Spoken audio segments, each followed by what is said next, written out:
Hi people, this video will be in English language, okay, because I also speak English, okay, not so good as German, but I speak English, and that's the thing, here to say about my experience in Germany 2009, the conclusions, why such situations happens when you don't have property in Europe.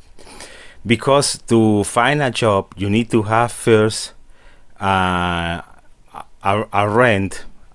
rented property, a contract, and a hostel unfortunately cannot be your property. And so this is the reason why you will be rejected in your job search when you put the address, or when the companies check the address and find that it's a hostel what you registered in Germany or other country in Europe. But there are situations where people cannot afford to rent a property, and the hostel is maybe the only solution. It's very illegal that, and this is what happened with me in the cities of Frankfurt and Berlin in year 2009.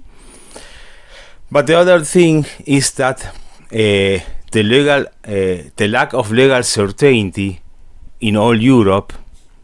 You don't have rights to start a claim. This is the other problem, because in my case I am owner of a property, but it was confiscated and it was not returned. And despite if the property it was destroyed, demolished by the government, I think it was in my case was the Czechoslovakia, the country, but today is Slovakia. But the thing is that on the housing market there are a lot of properties where the ownership today are the real estate rental agents and the banks, okay, and they are not the real owners, because everything comes from previous confiscations and all that. And this is the problem in Europe, why the system need to find ways to avoid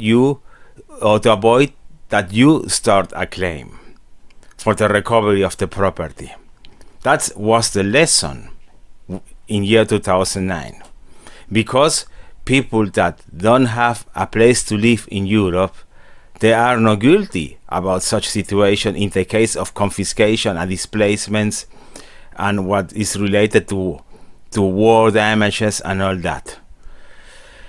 And so it's very complicated.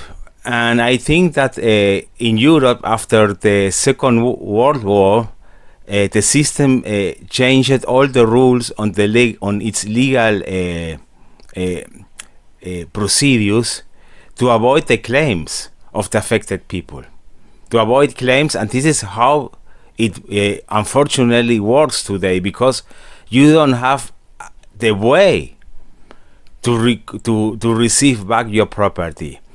Because the big question here is, in my case, because I am from Slovakia and I have a Slovak passport, what will do with me the Slovak government is if I enter again Slovakia? I don't have a place to live, because I am not guilty about that. They should return me back the property, because I am the owner of the property, not the Slovak government. That's the main problem in my case, okay? And that is also what I wanted to explain in German language, why this 3 months period to find a job.